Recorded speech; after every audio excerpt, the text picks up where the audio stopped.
Hi, this is Michelle in the Children's Department at the Ida Public Library, and I'm starting a new online story time called School Age Stories. These are stories and book talks aimed at elementary school children. First book I want to read is one called Gaston. This is one of my favorite picture books. It is spelled, looks like Gaston, but it's a French name, so it's Gaston. And the words are by Kelly DiPuccio, and the pictures are by Christian Robinson.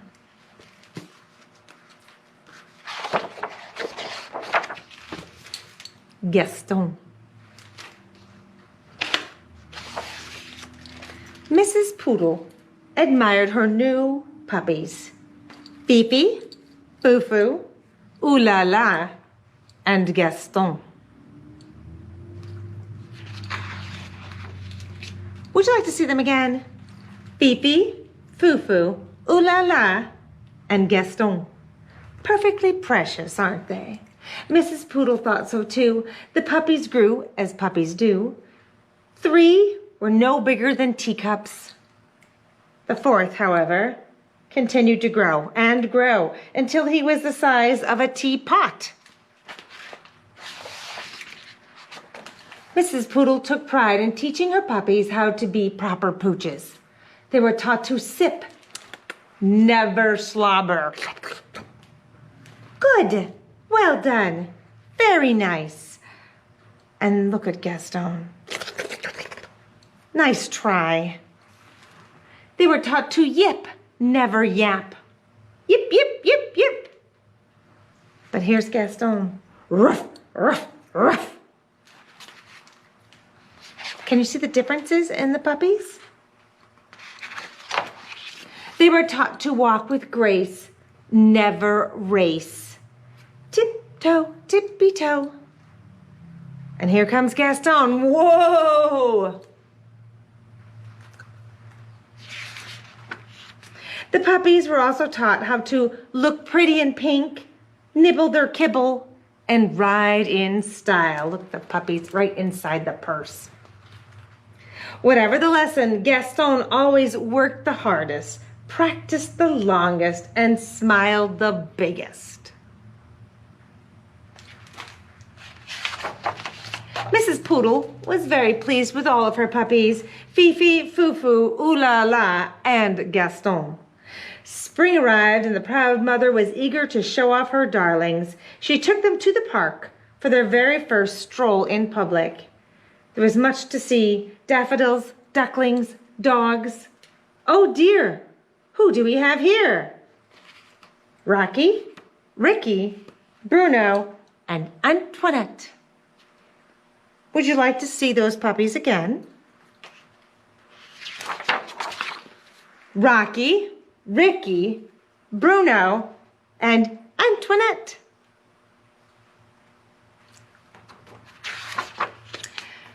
This was more than a little awkward. The mothers sized up the pups. The pups sized up each other.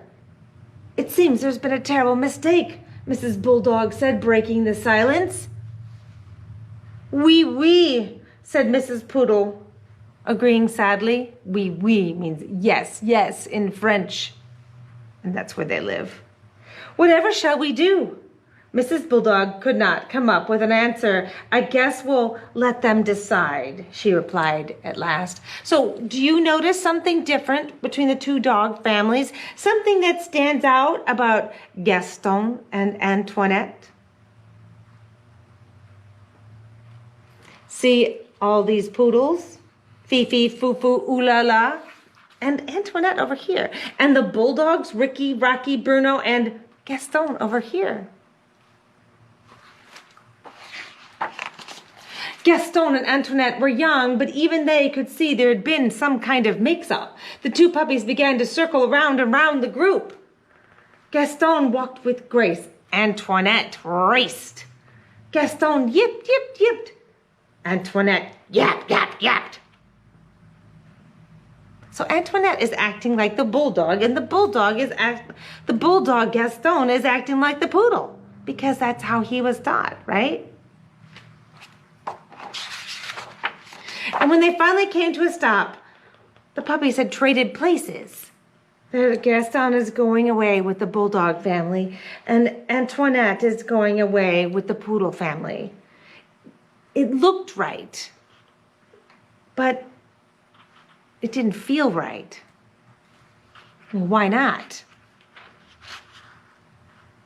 I mean, all the Bulldogs are over there and all the Poodles over here, right?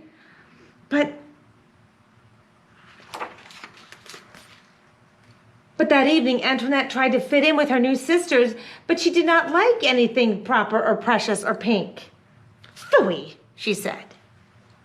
On the other side of town, Gaston tried to fit in with his new brothers, but he did not like anything brutish or brawny or brown.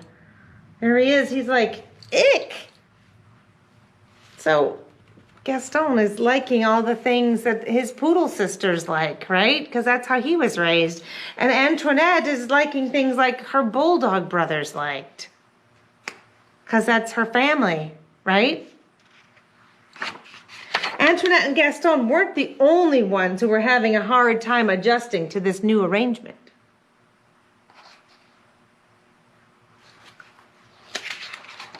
The next morning, Mrs. Poodle forgot all about being proper and raced back to the park. Mrs. Bulldog was already there waiting with her burly brood. "It seems we've made a mistake, a terrible mistake," she nearly shouted. "Oui, Mrs. Poodle agreed happily. This time, Gaston and Antoinette wasted no time trading places. There, that looked right, and now it felt right too. Gaston is back with Mrs. Poodle and his sisters, and Antoinette is back with Mrs. Bulldog and her brothers. Because that's their family. From that day forward, the families met in the park every day to play. Rocky, Ricky, Bruno, and Antoinette taught the Poodle puppies a thing or two about being tough.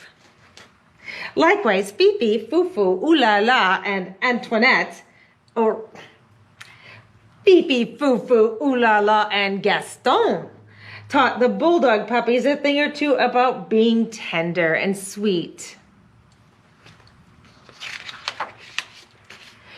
And many years later, when Gaston and Antoinette fell in love and had puppies of their own, they taught them to be whatever they wanted to be.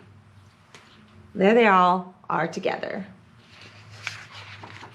And that is the end of Gaston. Now, for the sequel, the second book in the series, Antoinette, by Kelly DiPuccio, and pictures by Christian Robinson. Mrs. Bulldog watched her puppies race through the yard. Rocky, Ricky, Bruno, and Antoinette. Here they come again, Rocky, Ricky, Bruno, and Antoinette. Busy, aren't they? And ridiculously cute, but please don't tell them that. Phooey. Mrs. Bulldog knew, as mothers do, that each of her puppies was special. Rocky was clever, outstanding. Ricky was fast, superb. Bruno was strong, impressive. And Antoinette? What was Antoinette? Well, unlike her burly brothers, she still hadn't quite discovered what she was good at. "Chin up," barked her mother. "You have something extra special. I can feel it in my bones." Antoinette, she was not so sure. What was special about Antoinette? Every day the family went to park to play with their doggy friends. There's the other family members. Fifi, Fufu, Ooh La La, and Gaston meeting them at the park. Antoinette was fond of Fifi, Fufu, and Ooh La La, and especially fond of Gaston.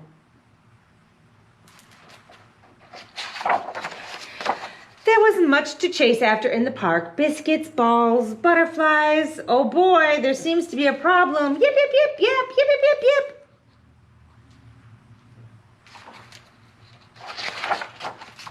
"A puppy is missing," Mrs. Bulldog announced. The pups gathered round. Rocky, Ricky, Bruno, and Antoinette, followed by Fifi, Fufu, and Gaston. "Oh no, where is Ooh La La?" Mrs. Poodle asked frantically. Mrs. Bulldog comforted her friend. We will find her, she insisted. So Ooh La La is missing.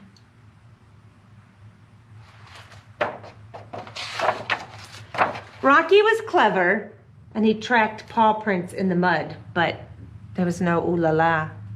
Ricky was fast, and he raced around the lake in no time at all looking for her, but still no Ooh La La. Bruno was strong, and he left no stone unturned, but still no Ooh La La. Mrs. Poodle cried out in desperation, "Whatever shall we do?" Oh, look, there's Mrs. Poodle and Mrs. Bulldog together. Friends.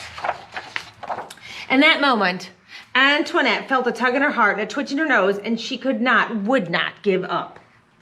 She sniffed sidewalks. She sniffed street vendors. Antoinette read the signposts and sniffed the signposts. The fearless pup dodged buggies and bicycles and broomsticks. Even a loud, hungry garbage truck could not slow her down. And when the parade of dogs approached the entrance to the city's museum, Antoinette began to yap loudly. Yap, yap, yap, yap, yap, yap, yap. Yap, yap, yap, yap, yap. "No dogs allowed," the guard said, gruffly pointing at a big sign. No dogs in the museum. But Antoinette was unstoppable. She ran circles around the guard, dashed through the doors, and raced down a long corridor. Antoinette burst through the crowd just in time. Yap, yap, yap, yap, yap.